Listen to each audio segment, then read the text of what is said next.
सभी को नमस्कार। जेसीएन न्यूज़ पर Mahatma Jyotirao Phule social welfare society के सदस्य हमारे बीच में हैं हंसप्यार गांव में, और निरंतर नरवाना के पूरे विधानसभा क्षेत्र में इनको हम देखते हैं। अपने सामाजिक कार्यों के लिए इनका नाम बहुत आगे आता है। बहुत से कार्य हैं जिनको हम गिनाएं तो एक लंबी लिस्ट हो जाएगी। आज इनके गाँव में हम पहुँचे हैं।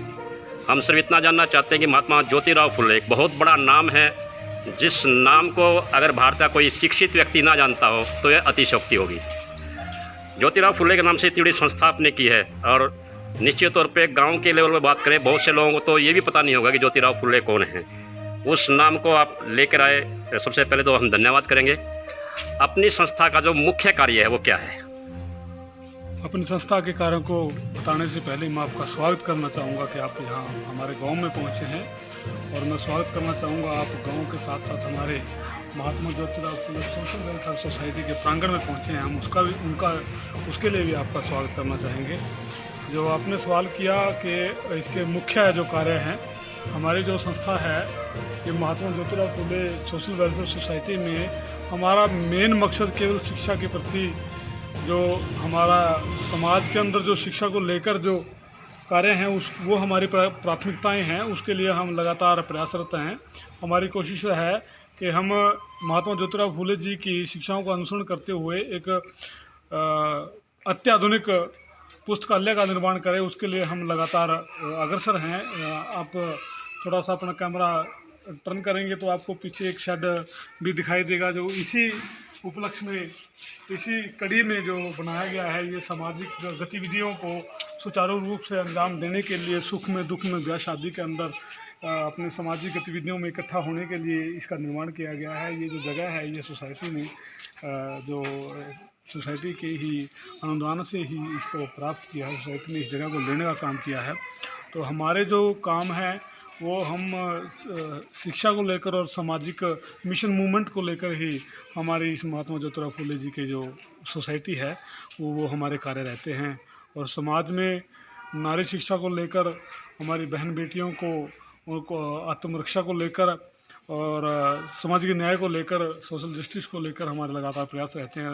लोगों के अंदर जाकर लोगों को महात्मा ज्योतिराव फुले जी की शिक्षाओं के विषय में, बाबा साहब भीमराव अम्बेडकर जी का संघर्ष, गुरु रविदास जी महाराज जी की शिक्षाओं को और महात्मा तथा गौतम बुद्ध जी की शिक्षाओं के प्रति लोगों को जागरूक करें, और हमारे उस अतीत को लोगों तक लेकर जाएं, उस स्वर्णिम इतिहास को जो 5000 साल पहले, वो 5वीं या 6वीं ईसा पूर्व जो गौतम बुद्ध जी ने हमें दी थी, जो शिक्षाएं, जो दीक्षाएं, जो जिस नाथ प्रणाली का, जिस नाथ संप्रदाय का जो हमें देकर गए थे हमारे गुरु रविदास जी महाराज जी, जो शिक्षाएं हमें देकर गए हैं, जो उपदेश हमें देकर गए हैं, उस उपदेश को समाज के अंदर लेकर जाएं। यही हमारा इस सोसाइटी का प्रयास रहता है जी। कश्मीरा हंसडैर एक नाम न केवल सामाजिक कार्यों में भी आगे है, बल्कि राजनीतिक क्षेत्र में भी इनका एक अपना नाम रहा। 2010 के अंदर इन्होंने जिला परिषद के जो चुनाव हुए उसको जीता, और उसकी सदस्यता भी यहाँ पर हासिल की, और कलम की जो ताकत बाबा साहब ने दी उसके माध्यम से इनको कार्य करने का मौका मिला। उस दौरान आपके कुछ कार्य बताएं जो आप कहते हैं कि राजनीति के क्षेत्र में जाकर आप वो कार्य कर पाए। देखिए, 2010 का एक ऐसा समय था जिस समय मेरी उम्र 24 साल थी। 24 साल के एक बच्चे को वो बड़ा कठिन समय होता है, बड़े कठिन फैसले लेने होते हैं। उस समय वो समय जो मेरा शिक्षा का समय था, मेरी उस समय MA पॉलिटिकल की एजुकेशन चल रही थी, तो वो भी उसमें मेरे को बड़ा, मैं दुख से कहना चाहूँगा कि वो मेरी एजुकेशन आज तक पूरी नहीं हो पाई। एक सेमेस्टर मेरा आज भी ऐसे ही पेंडिंग है। राजनीति जहाँ आपको बहुत कुछ देती है तो बहुत कुछ लेती भी है। जिला परिषद मेंबर बनने के बाद बाबा साहब भीमराव अम्बेडकर जी ने जो हमें शिक्षाएं दी हैं, गुरु रविदास जी महाराज जी ने और साहब काशी राम ने जो ईमानदारी का हमें जो एक मिशन के अंदर जो शिक्षाएं मिली है, मैं उस ईमानदार प्रक्रिया को आगे रहते हुए, जहां बड़े बड़े धन्ना सेठ 10-10, 20-20 लाख के अंदर अपनी वोट को बेचने का काम किया था, उस समय मैंने बनाया 35 लाख तक के ऊपर को ठुकरा दिया था, और एक ईमानदार राजनीति की शुरुआत करने की कोशिश करी थी।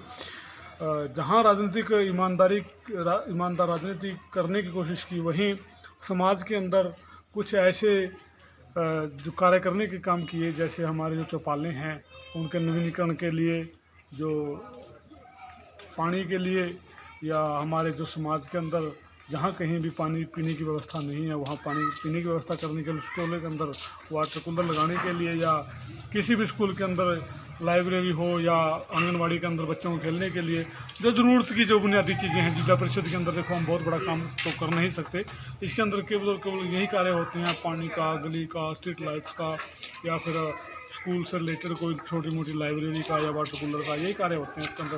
वो हमने कार्य करने की कोशिश करी थी, जहाँ वो उसमें हम कामयाब भी हुए जी। क्या अभी जो मौजूद आपकी संस्था है, इस संस्था को सरकार की तरफ से कोई मदद मिल पाती है? नहीं, फिलहाल हमारी संस्था को सरकार की तरफ से कोई मदद नहीं मिली है। हमारी जो संस्था है ये सिर्फ फिलहाल अपने ही निजी अनुदान के ऊपर, हमारी कलेक्शन के ऊपर ही काम कर रही है। ये अभी जो शेड है ये ग्राम पंचायत की तरफ से हमें हमारी मांग के ऊपर बना कर दिया गया है, और साथ में ये शौचालय का निर्माण ब्लॉक समिति सदस्य हैं हमारे यहाँ दाता सिंह वाले से नादर सिंह, उनकी तरफ से सोसाइटी की मांग पर ये हमें अनुदान दिया गया है। तो आगे देखते हैं अभी। बहुत धन्यवाद। ये थे हमारे बीच कश्मीर हंसडेरा। तो इसके कुछ समय के बाद फिर मिलेंगे, क्योंकि अभी आने वाले समय में राजनीतिक हलचल नरवाने में रहेगी और इनकी हमें बहुत ज़रूरत रहेगी। बहुत बहुत धन्यवाद। Thank you. सब्सक्राइब कीजिए हमारे चैनल को और बेल आइकॉन को दबाइए हमारी लेटेस्ट वीडियो सबसे पहले देखने के लिए।